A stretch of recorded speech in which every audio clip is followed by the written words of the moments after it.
धन धन सतगुरु तेरा ही आसरा। एक दिन की बात है, उस समय मेरी आयु लगभग 6 वर्ष की थी। मैं अपनी आंखें बंद करके प्रभु को याद कर रहा था। रात्रि का समय था। उस समय कमरे में सरसों के तेल का दीपक जल रहा था। उन दिनों गांव में बिजली नहीं थी और लोग अपने घरों में ऐसे दीपक ही जलाया करते थे। अचानक मेरी दृष्टि जल रहे दीपक की लाट पर टिक गई। मैं उसे निरंतर देखने लगा। अचानक मुझे उस लाट में सफेद लिबास और सफेद दाढ़ी में एक बुजुर्ग बाबा जी का बहुत सुंदर व आकर्षक स्वरूप नजर आया। उस स्वरूप में इतना आकर्षण था कि मैं उसे काफी समय तक अपलक निहारता रहा। अगले दिन फिर वही सुंदर चेहरा दिखाई दिया और उसके बाद तो लगभग रोजाना ही जब भी मैं परमात्मा को याद करने बैठता, बुजुर्ग बाबा जी का अति मनमोहक तथा अलौकिक आकर्षण भरपूर सुंदर चेहरा दीपक की लाट में मुझे प्रत्यक्ष नजर आता। मैंने सोचा, सचमुच यह परमात्मा भगवान का ही स्वरूप है। एक दिन मैंने भगवान के बारे में अपनी माता जी से पूछा कि क्या भगवान बूढ़े हैं। इस पर माता ने कहा, अरे तेरे को बूढ़े वाली बात कैसे सूझी। मैंने अपनी माता को बताया कि जब वह रात को भगवान की याद में बैठता है तो उसे ऐसा ही अति सुंदर बुजुर्ग स्वरूप रोजाना दीपक की लाट में दिखाई पड़ता है। क्योंकि मेरी माता खुद इस बात से अनजान थी, इसलिए मैं उसे भगवान के बारे में ठीक से कुछ भी नहीं बता सका। धीरे धीरे मेरी रुचि भी कम होती गई। मैं सरसा शहर में किसी डॉक्टर के पास डॉक्टरी सीखने लग गया। उस समय मेरी आयु 14-15 वर्ष की थी। मुझे परम संत कबीर साहब जी के 1-2 ग्रंथ, कबीर की साखियां और सुख सागर आदि पढ़ने को मिले।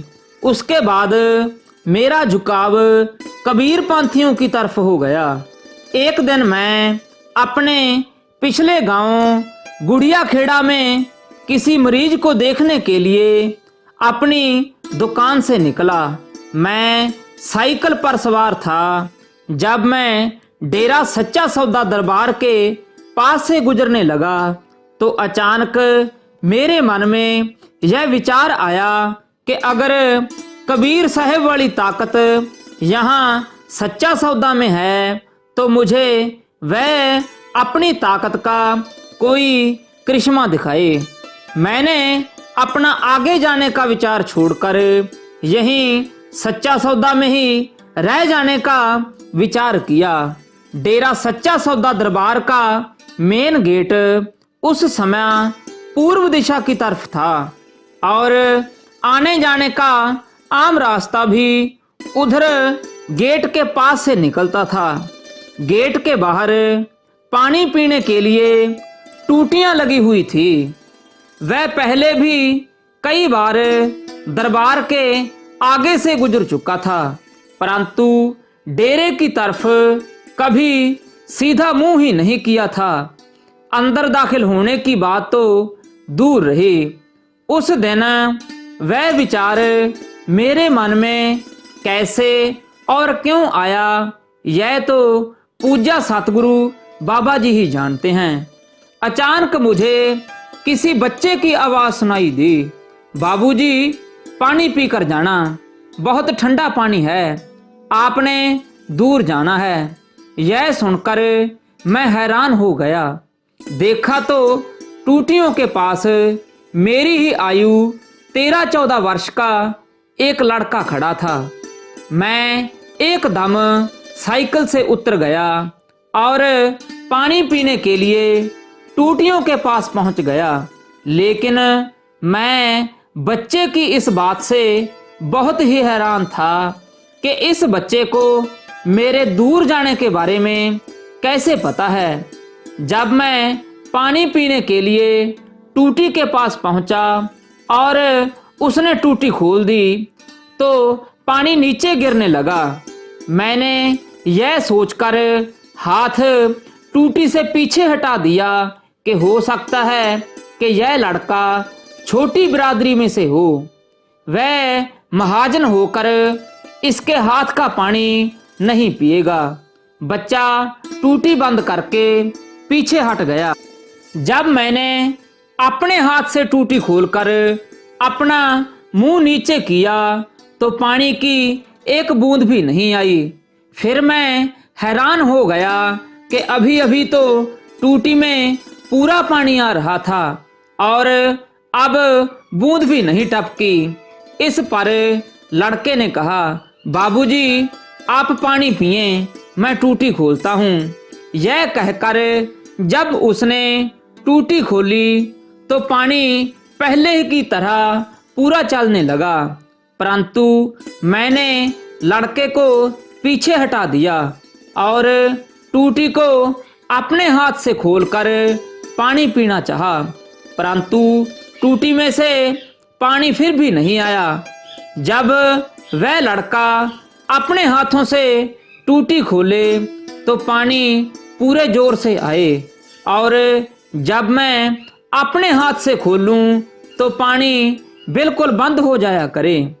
आखिर मैंने पानी पीने का विचार छोड़ दिया। अचानक देखते ही देखते वह टूटी के पास खड़ा लड़का मेरे सामने से एकदम ही ओझल हो गया। मैंने उसी वक्त इधर उधर बड़े ध्यान से देखा, लेकिन वह कहीं भी दिखाई नहीं दिया। वास्तव में वह इतनी जल्दी कहीं जा भी नहीं सकता था और ना ही वहां पर कोई भूल भुलैया थी जो उसका पता ना चलता। वास्तव में वह कुल मालिक प्रभु परमात्मा का अपना ही अद्भुत करिश्मा था, जिसके बारे में मैंने खुद ही इच्छा की थी। और पूज्य बेपरवाह शाह मस्ताना जी ने मुझे तुरंत दिखा दिया, परंतु सच्चे पातशाह जी का वह खेल उस समय जरा भी मेरी समझ में नहीं आया। हालांकि अपने ही वायदे के अनुसार मुझे दरबार के अंदर दाखिल होना चाहिए था, परंतु मैंने ऐसा नहीं किया। मैं यह कहता हुआ आगे निकल गया कि अगले रविवार को आऊंगा। गांव पहुंचने पर मैंने उपरोक्त सारी घटना के बारे में अपने कुछ दोस्त मित्रों से भी बात की। उन्होंने अपना यह सुझाव देकर मुझे बहका दिया कि सख्त गर्मी की वजह से वैसे ही तेरे दिमाग में कोई चक्कर या ऐसा कोई विचार आ गया होगा, वरना ऐसा तो कभी हो ही नहीं सकता। परंतु मेरे दिल में सच्चा सौदा आने का विचार बराबर ताजा रहा और मैं रविवार को अपने भतीजे मोहनलाल दड़ौलिया के साथ यहाँ दरबार में आ गया। उस समय परम पूजनीय शहंशाह मस्ताना जी महाराज स्वयं तो तेरावास में थे, परंतु तेरावास के बाहर 4-5 सेवादार भाई तथा एक सरदार साहब खड़े थे। सरदार जी को मैं पहले से भी कुछ कुछ जानता था। उससे पूछने पर पता चला कि बाबा जी थोड़े समय में बाहर आने वाले हैं। पूज्य साईं जी के बाहर आने पर सेवादार भाइयों ने हाथ जोड़कर धन धन सतगुरु तेरा ही आसरा का नारा बोला। और इस प्रकार मैंने भी हाथ जोड़कर नमस्कार किया। मैंने उस समय पूज्य बाबा जी के सामने खड़े होकर पहली बार दर्शन किए थे। 10-12 वर्ष पहले वाला वह नूरी दृश्य साक्षात मेरे सामने था। बिल्कुल साक्षात खुद भगवान पूज्य साईं जी के दर्शनों से मुझे इतनी खुशी और मन को इतनी शांति मिली जिसका बयान नहीं किया जा सकता। ऐसी खुशी किसी अन्य महात्मा के मिलने से मुझे कभी नहीं मिली थी। खुद खुदा पूज्य बेपरवाह साईं जी ने मेरे मन के इस भ्रम को भी दूर करते हुए वचन फरमाया, राम तो कमीरे वाला इत्थे है, मन या ना मन ये तेरी मर्जी है भाई डाकघर। सच्चे पातशाह जी ने यह भी फरमाया, भाई संत फकीर जात पात का कोई भेदभाव नहीं रखते। मालिक की सच्ची बंदगी करने वाला ही ऊंची कुल का माना जाता है। उसके बाद वाली दो जहान दाता जी ने अंदर से प्रसाद मंगवाकर मुझे दिया। बग्गू गोशा फल का प्रसाद था और वचन फरमाया, भाई तूने अकेले ही खाना है और किसी को नहीं देना। मैंने सेवादार से कहा कि इस बच्चे को भी दे दो। इस पर सेवादार ने यह कहते हुए देने से इनकार कर दिया कि अगर यह बच्चा प्रसाद का अधिकारी होता तो शहंशाह जी इसे भी दे देते।